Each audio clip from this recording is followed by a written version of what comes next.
Strange Studies of Strange Stories. On the point of taking my last examination at the University of Texas in Austin, I learned that my uncle, Edwin Arnett, had died of an aneurysm at the far end of the South American continent. I felt what we all feel when someone dies. The remorse, now pointless, for not having been kinder. We forget that we are all dead men conversing with dead men. My course of study was philosophy. I remembered that it was my uncle at the Casa Colorada, his home near Lomas on the edge of Buenos Aires, who, without invoking a single proper name, had first revealed to me philosophy's beautiful perplexities. One of the after-dinner oranges was his aid in initiating me into Berkeley's idealism. A chessboard was enough to illustrate the paradoxes of the Eleatics. Years later, he was to lend me Hinton's treatises, which attempt to demonstrate the reality of four-dimensional space, and which the reader is meant to imagine by means of complicated exercises with multicolored cubes. I shall never forget the prisms and pyramids that we erected on the floor of his study.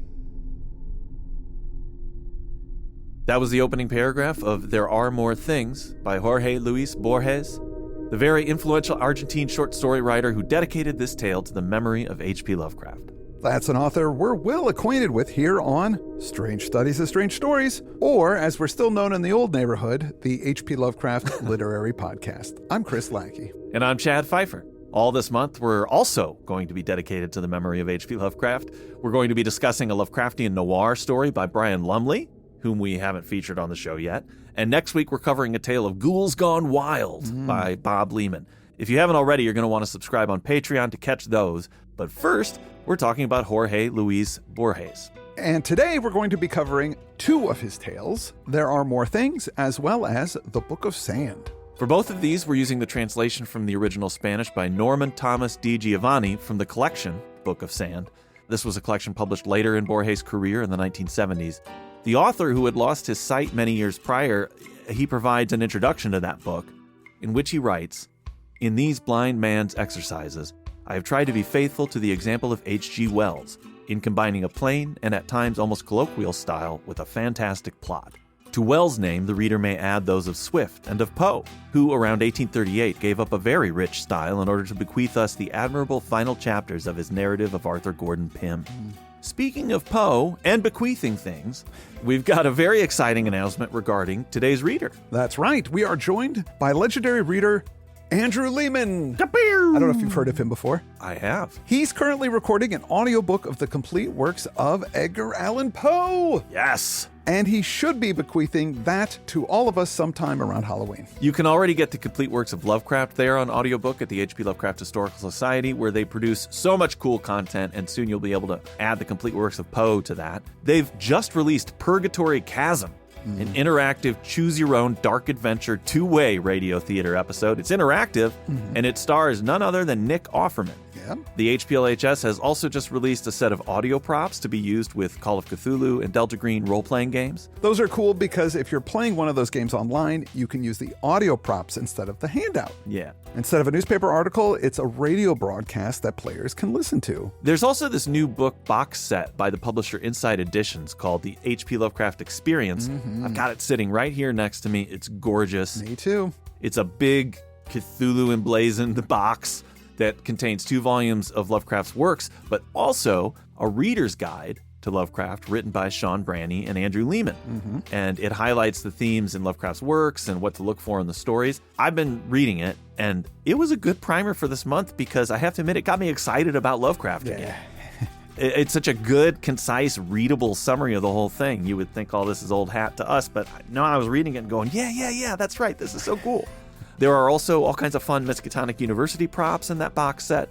We'll link out in the show notes to all this stuff. There's a lot more. But the nice thing is that we're going to have Andrew on our extra credit episode later this month to talk about all of these projects, among other things. So stay tuned for that. On to today's author. People have been asking us to do some Jorge Luis Borges for a while now. So it's time to make that a reality. We have a couple of documents with all of our listener suggestions copied into them. And I like to look up who specifically suggested a story that we cover, if that's available. So I can give them credit, but here I couldn't do it because reading the recommendations would take all day. So many people have suggested this author over the years, and a few, specifically this story, There Are More Things, because it's a bit of a Lovecraft pastiche. Yeah. The title is from Shakespeare, however, a quote from Hamlet. There are more things in heaven and earth, Horatio, than are dreamt of in your philosophy.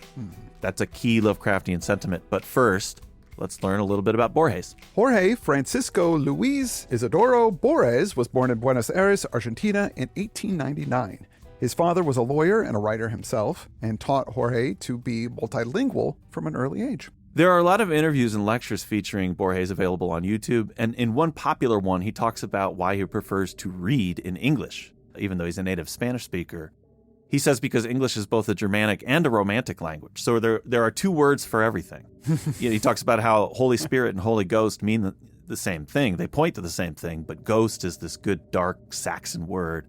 Spirit is this light Latin word, and there's a bit of a difference there. Wow. I'll link out to that. It's really cool to hear him talk. He and his family moved to Switzerland when he was 15 so his father could get some eye surgery. There, Jorge learned French and discovered the works of Schopenhauer and the novel The Golem by Gustav Meyrink, which heavily influenced his writing. In 1921, Jorge and his family returned to Buenos Aires, and he began publishing surreal poems and essays in literary journals. In 1938, on Christmas Eve, Borges slipped and cracked his head on a window and got a severe head injury that nearly killed him. After this event, there was a shift in his style towards the conceptual stuff that he's actually more well known for now. I've gotten so many head injuries in my life, and I never had it turn out this way, where I suddenly became a really great writer, worldwide sensation in the short story world. This sucks. Borges has a really distinctive style, and I should say that There Are More Things is a bit of a departure from that, really. It's in his voice, but he's deliberately imitating Lovecraft's story structure. So it's a bit more long-winded from an author who's really well known for his brevity. Like his father, Borges started losing his eyesight in his 50s, but continued to write with assistance. He served as director of the Argentina's National Library and lectured around the world. International recognition came in the 1960s with English translations of his books. He did lecture tours and won literary awards. Gabriel Garcia Marquez, Italo Calvino, Umberto Eco, and countless others have cited him as inspiration. I'm also going to link out to an interview with Borges on the 70s show Firing Line, hosted by William F. Buckley, who gives a very good biography of Borges at the top. But I enjoyed it because it plays like a bit of cringe comedy, because Borges is blind, so maybe he's not getting the nonverbal cues, but he just wants to start talking. And Buckley is trying to say, like, he was born in Buenos Aires, and Borges right away says, that's right, and starts trying to describe Buenos Aires. And this happens so much that they begin just talking at the same time. And Buckley has to actually say, listen, let me finish this bio, and then you'll be free to talk. And he's kind of rude about it. And it made me mad because Borges, he's got an amazing mind. It's great to listen to him talk, but let's face it, he's adorable. And it made me mad that Buckley was rude to him. But it is a great bio and good interview. Borges is best known for writing the collection of short stories called Ficciones, aka Fiction, and another collection, The Aleph and Other Stories. He was a major influence on the magical realism movement in Latin American literature, along with Gabriel Garcia Marquez, whom we've covered on the show, the story of a very old man with enormous wings. Borges never really wrote horror, but his work did dip into the pool of cosmic dread.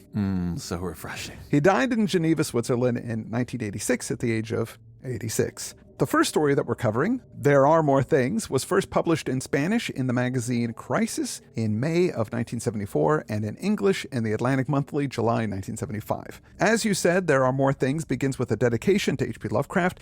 It seems Borges was a fan of sci-fi and mentioned liking a lot of our usual suspects, including Bradbury and Lovecraft. Well, let's just get into it. Our setup is an unnamed narrator whose uncle has recently passed away. That's pretty Lovecraftian pastiche right there. Yeah. He's in Austin, Texas, studying philosophy while his uncle is in Buenos Aires. He speaks of feeling guilty for not being kinder to his uncle when he was alive, and he writes, "We forget that we are all dead men conversing with dead men."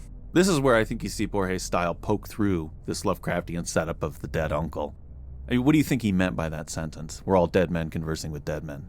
Life is short, and you don't really have to worry too much about things because we're all just going to be dead anyway. Yeah, it's a stoic sentiment, and I thought that it both conveyed he should have been kinder to him because we forget we don't have much time. So be authentic and kind to people, but also feeling bad about that is pointless. It doesn't matter, yeah. In that concise little sentence, he conveyed a lot, which is that first little poke out of non-Lovecraftian writing, I felt. The narrator's uncle, Edwin, was the guy who introduced him to philosophy at Casa Colorada in Buenos Aires, Edwin's home. Edwin used household items to help explain the more abstract ideas in philosophy, and that eventually led him to Hinton's writing on four-dimensional space. Right, and we heard that in the opening paragraph. Hinton is a real person, and I'm sure your casual reader gets the reference, but I had to look him up. Charles Howard Hinton was a British mathematician, 1853 to 1907. Writer of science fiction works titled Scientific Romances. Doubtless we've talked about Hinton before. I didn't quite remember, but he was interested in higher dimensions, particularly the fourth dimension. Yeah. He is known for coining the word tesseract. Yep. And for his work on methods of visualizing the geometry of higher dimensions. So it's our first hint that we're going to get that side of Lovecraft's work in the story. Edwin was an engineer for the railroad, but he retired and was living at Casa Colorada, which he had built. It was designed by his friend, the Calvinist Alexander Muir. Edwin was a free thinker and an agnostic, but he was fascinated by theology and religion and mathematics. Strange putting those things together. Edwin also had a sheepdog named Samuel Johnson, and I love it when dogs have full human names. I do too. And a famous writer's name. Samuel Johnson wrote the dictionary, among other things. If you were doing a modern-day version of the story, though, I think you'd easily name the dog Samuel Jackson. Of course. That would be the more appropriate name. Yeah. The house stands on some high land with dark fields to the west and tall, creepy trees surrounding it. The narrator heads back to Argentina to find that Casa Colorada has already been sold, and the buyer was some foreign dude named Max Pretorius? Dr. Pretorius? Clearly a reference to the Bride of Frankenstein character, which we talked about at length on our extra credit episode about the Frankenstein movies. This story really has everything I could want. Dr. Pretorius and non-Euclidean geometry. So good for you. Pretorius emptied the house and began making structural renovations almost immediately. Most of those renovations were done at night. And poor old Samuel Johnson was found dead and mutilated, and a lot of nearby trees had also been cut down. The narrator is freaked out by all this and decides to investigate. So you've got the convoluted way into the story, you've got the strange foreigner making renovations in the middle of the night, and of course the dog has to be done away with because dogs are the natural enemy of creepy Lovecraft characters, as we saw in the Dunwich Horror. One morning, the milkman found the sheepdog dead on the walk, headless and mutilated. But the narrator's statement of intent to investigate has some Borgesian flourishes. News of these events, as may be imagined, left me uneasy.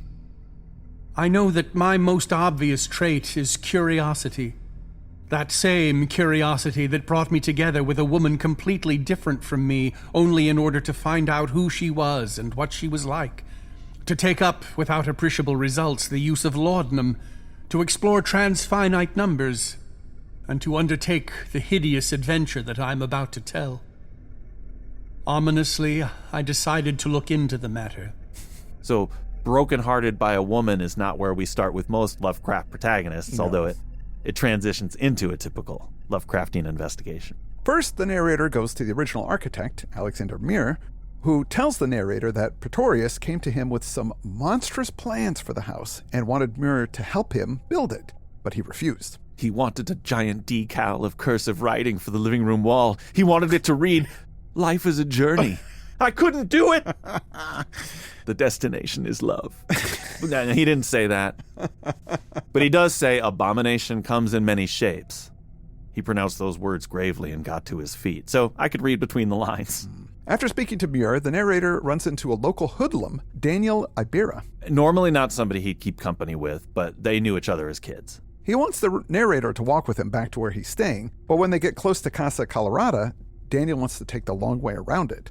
When he asks why, Daniel says that a few days ago he saw something near the house that not only freaked him out, but scared his horse. That's saying something. If you've ever showed a horror movie to a horse, you know.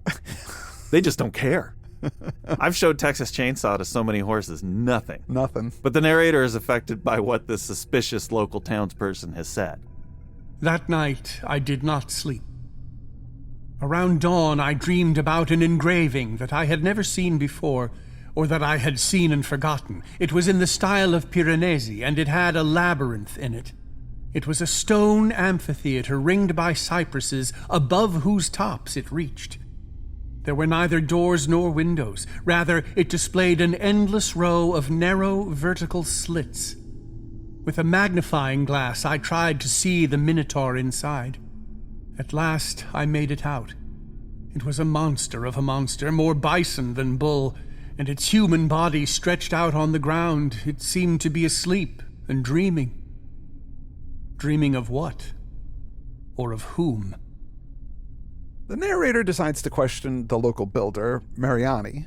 Mariani did the rebuild work for Pretorius on Casa Colorada, but he says that he's never going back to the place. He hints that Pretorius is insane, and the stuff that he had him build was nutty. The narrator can't figure out what's going on, so he does a little peeping and creeping, and he can see strange lights, and he hears moans. From that house. Yes. Not in the neighborhood generally. Night after night, I would walk the dirt roads ringing the Casa Colorada. Sometimes I caught a glimpse upstairs of a very white light. Other times I thought I heard him moaning. Eventually, during a summer storm, the narrator goes to the gates of Casa Colorada. At around 11 o'clock at night, the storm broke. First came the south wind, and then the water in torrents.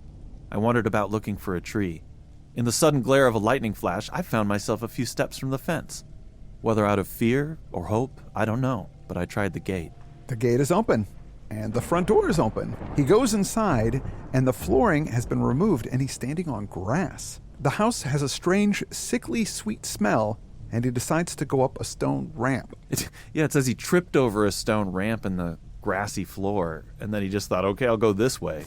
Just tripped over a stone ramp. Somewhere along the way, while traveling up this ramp, he finds a light switch and turns it on. The dining room and the library of my memories were now, with the wall between them torn down, a single great bare room containing one or two pieces of furniture. I shall not try to describe them, since I am not altogether sure, in spite of the cruel white light, of having seen them.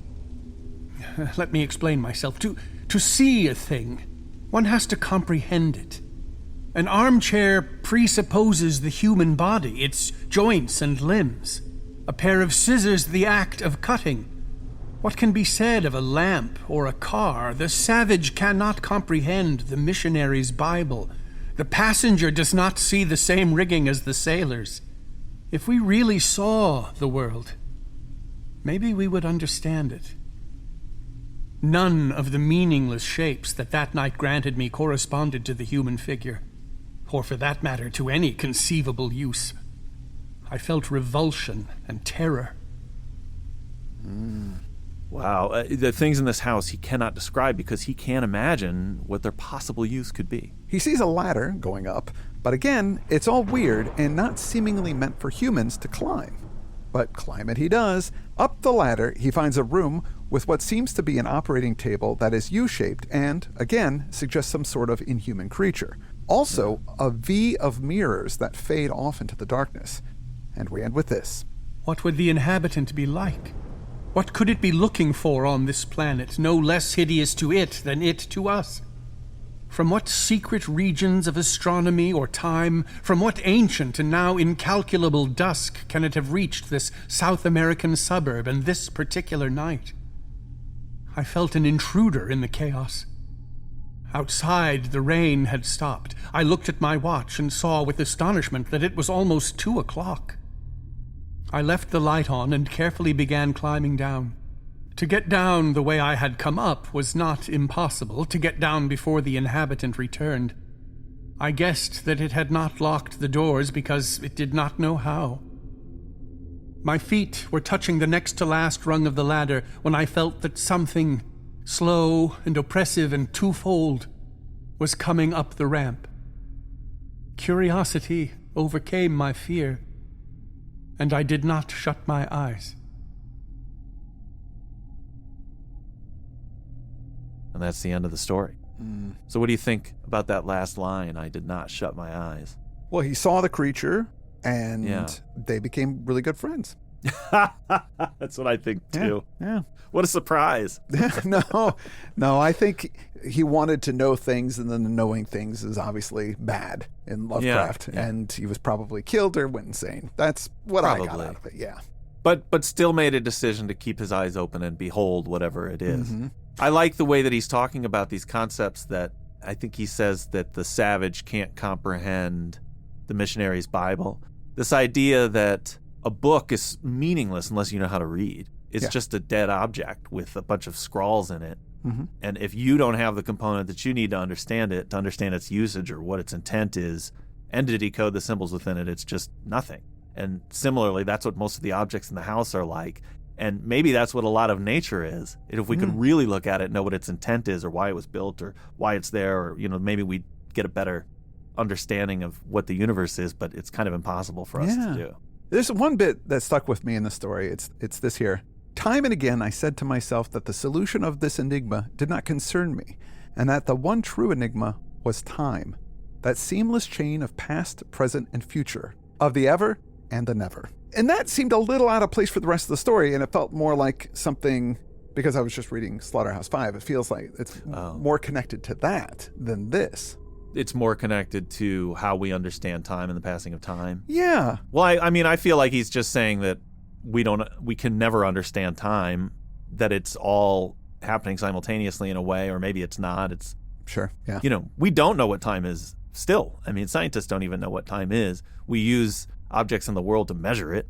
But nobody really knows what it is. It is an enigma.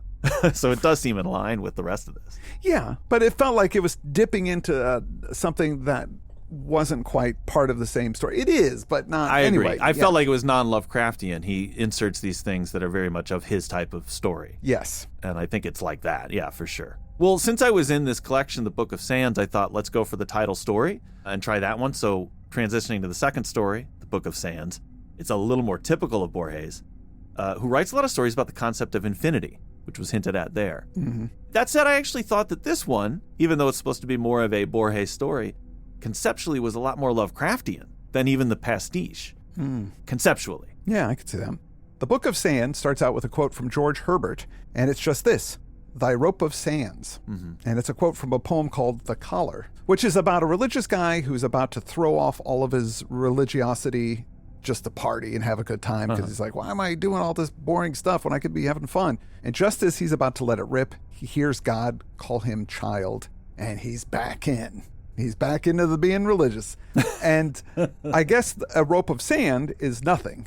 It can't hold anything. Right. But let's hear the first paragraph of the story. The line is made up of an infinite number of points, the plane of an infinite number of lines, the volume of an infinite number of planes, the hypervolume of an infinite number of volumes. No, unquestionably this is not, more geometrico, the best way of beginning my story. To claim that it is true is nowadays the convention of every made-up story. Mine, however, is true. Oh, he comes out swinging. But he admits that he's getting lost in his idea and actually should get to telling us a story. Yeah, the actual plot. Our narrator is again unnamed. He lives in an apartment in Buenos Aires, and one evening gets a surprise visitor. He thinks that this visitor is an old guy, but then he realizes he's actually young, just with really pale hair. Oh, must have seen something scary. The man is from the Orkney Islands, that's Scotland, and has this very creepy vibe. He's there to sell Bibles. And the narrator is like, dude, I got Bibles aplenty. I got old Bibles. I got hard to find first edition. I got Latin Bibles. I don't need no more Bibles. And the guy pauses for a bit and says, well, I don't just sell Bibles. I have some other stuff. I have this holy book I picked up in India. And he shows the narrator. It's an octavo volume bound in cloth. Written on the spine are the words Holy Writ and Bombay. It seems very tempting for this book-loving antiquarian. The narrator guesses that it's from the 19th century, but the salesman says he doesn't know. The pages are worn and old, and there's strange numbering of the pages. They jump as he turns them. He says one left-hand page bore the number, let's say, 40,514, and then the facing right-hand page, 999. It makes no sense, and you can't find a page that you were on again once you flipped past it. There's also small pen and ink illustrations like you would find in a dictionary, and it's written in some script that he can't read. The salesman says, look at that image because you're never going to see it again. The narrator turns the page and then goes back to the page he thought it was on, and it's gone. The salesman says, I acquired the book in a town out on the plain in exchange for a handful of rupees and a Bible. Its owner did not know how to read. He told me his book was called The Book of Sand, because neither the book nor the sand has any beginning or end. The narrator tries to find the first page, but he can't. And he tries to find the last page, but he can't. The salesman says it can't be, but it is. The number of pages in this book is no more or less than infinite. None is the first page, none the last. I don't know why they're numbered in this arbitrary way.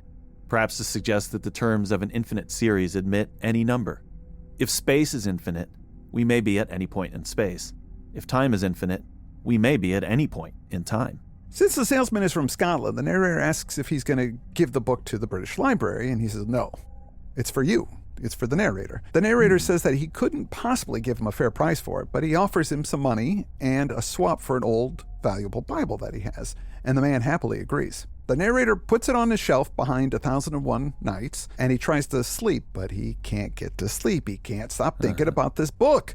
I like how he put it right next to a book that has a number in its title. It tells you there's 1001 nights in this book, no more. In the middle of the night, he gets the book, and he looks at it. On one of the pages, I saw engraved a mask. The upper corner of the page carried a number which I no longer recall, elevated to the 9th power.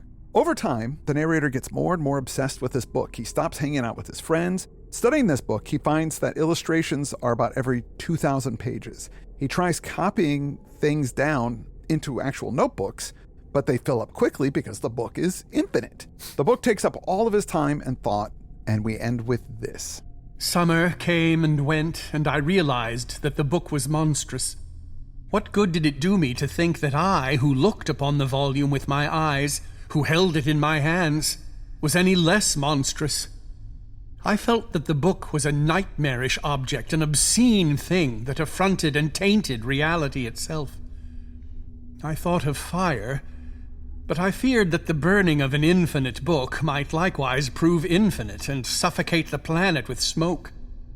Somewhere I recalled reading that the best place to hide a leaf is in a forest.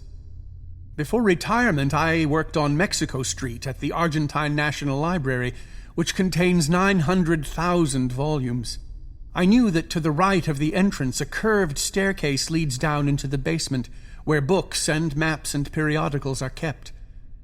One day I went there, and slipping past a member of the staff and trying not to notice at what height or distance from the door, I lost the Book of Sand on one of the basement's musty shelves. A very Indiana Jones ending. Yes? The powerful object being tucked away in random obscurity. That alone is a powerful theme, the fact that extremely powerful things may be in the most ordinary of places. Although I have to admit that this sentence made me laugh. I recalled reading that the best place to hide a leaf is in a forest. For what reason was anybody ever trying to hide a leaf? Listen, don't let anybody see you with that leaf. But I was really affected by the notion that he couldn't burn this book because it might burn endlessly. Oh, God. With its infinite pages and choke the planet with smoke. This thing seems like it's an innocent magical item, but maybe it's not. It could end up being destructive. It's an unknowable object, so I think it's meant to symbolize most things in the universe. It can never be completely read. It can never be completely understood.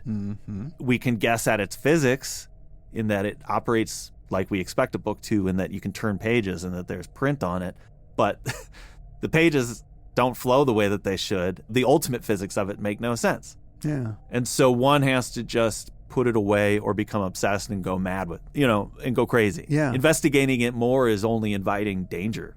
And to me, this was tipping into cosmic horror, or the kinds of things that Lovecraft ultimately was hinting at, right? Yeah, for sure. Looking back at the beginning of the story, I'm not sure about that opening quote. Thy rope of sand is something that binds but has no power. But this book is sort of the opposite. It's just a book, but it has this power to hold him. Is the idea that we can get lost in the details and we should not let ourselves be pulled into useless, time-consuming things? Oh. Like, there's this real guy who counts all the time as his hobby. I don't know if you remember this dude. I think it was on Real People with Sarah Purcell. Do you remember that show? I do. Well, he had a counting machine. I looked him up. His name was David Wimp, and he started counting in 1982, one at a time. And there's an article in the Los Angeles Times from 1992 about it. And when the article was written, he had counted up to 3,672,428. When you say counting, how do you mean? Like he's just writing it down? No, or? he's got a counting machine with tape. So he would go type in 1, type in 2, type in 3, type in 4, and it's being printed out, and that's all he's doing. And he just would spend hours and hours a day. And he was hoping, I think in the article he said, yeah, I'm hoping in about 20 years I'll get to 1 billion or something like that. And what's the point of that? Yeah, I don't know. I think you are onto something there in that it's a little fruitless because it can never. Maybe you should just put that away. Yeah, exactly. Because you're never really going to accomplish anything, and you're never going to really understand. When you hit 1 billion, it's not going to reveal something to you that you didn't know before. No. Yeah, I don't know. I know that Borges likes to talk about books and libraries, and somewhat pertaining to our Dungeon Crawl episode from last month, he likes to talk about labyrinths, the infinity contained within and the randomness contained within, and how we are all sort of in a labyrinth where we can never quite understand everything in the universe. A lot of themes that are very in common with Lovecraft, who chose the pulp tradition to convey those things through. You got lots of gore and monsters and things that weren't present in these stories by Borges. In choosing this for this month, I felt like this was, if you are more into that cosmic and conceptual horror, that's all that is here. I mean, there was a monster in that first story. We just didn't get to see it. Yes. He leans completely in the don't show a damn thing, and let's just think about how crazy infinity is in both of these stories. And then next week, we're going to get into, I think we're doing the Bob Lehman story first, right? Yes. And that starts with some monsters right away, and there are spells. And then the Brian Lumley is super gory, and we get all of the other trappings from Lovecraft's stories. So we're starting with cosmic horror, and we're slowly moving towards the more the more exploitative parts of what he used to write, and that's an exciting journey to be taking. Life is a journey, man. It sure is. Just like it says on my wall. Thank you all for tuning in. I want to thank our reader, Andrew Lehman. Oh, yes. Please check out all of the wonderful things the H.P. Lovecraft Historical Society is producing. There's so many of them. I'm not going to repeat it again. Go to the show notes and check it out, and then we're going to talk all about it this month, give you some more details about it. It's really exciting stuff. I also want to thank our patrons, as always, and I'm going to start by thanking Chelsea Stites. I'd like to thank Dr. McTalk. I'd like to thank Max Capacity. Michael Chapman, thank you. Anthony Machado, thank you so much. Pierce King, thank you. Zscapey, thank you. Spirit of a Wild Ass, thank you. I want to thank Tom Lippincott. And I'd like to thank Bill Jackson. And of course, these free shows wouldn't be possible without our stakers. I'm talking about Ben A., Richard Wolf, Eric S. Vallone, MD, Angelina Brown, John Morgan, Kip Barnes, It's a Ghost, Jared Brown, Christopher Rosser, Shmail Khan, Alistair Brooks, Jay Robinson, the king of all the snakes, and Bag of Weasels. You are the best. You make these free shows possible. Thank you so much. Folks, if you want to hear what we've got on tap for the rest of the month, please subscribe on Patreon. That's all we have for now. I'm Chad Pfeiffer. I'm Chris Lackey, and you've been listening to Strange Studies of Strange Stories at strangestudies.com. Strange Studies of Strange Stories.